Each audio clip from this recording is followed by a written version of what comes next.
Salve, salve aí galera, Barbosa, canal Casa de Pasto USA. Hoje tá na hora da farinhada especial, agora de manhã no sabadão. Olha só como é que os rapazinhos devoram aí a farinhada. Eles adoram essa farinhada umedecida, amarela, já tem pigmentação nela, luteína, e os bichinhos gostam muito. E eles estão na fase agora de crescimento, já tá dando aí faixa de 40 dias.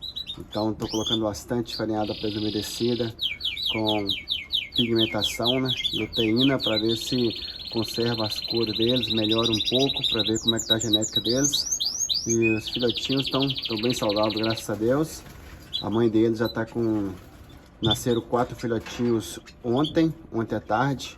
E era 5 ovinhos, mas saiu um, creio que eu quebrei quando fui fazer aí a ovoscopia. Eu senti que eu amassei um, e esse justamente estava furado, eu não percebi. Mas tem 4 filhotinhos lá também, irmão deles, e tá crescendo aí nosso plantel. Um forte abraço pra galera, esse foi um vídeo bem rapidinho mesmo, atualizando aí os filhotinhos, como é que estão grandão. E aí tá o pai deles cantando, mas creio que irmão também, o tio dele. Então é galera aí só reproduzindo. Forte abraço pra vocês, galera.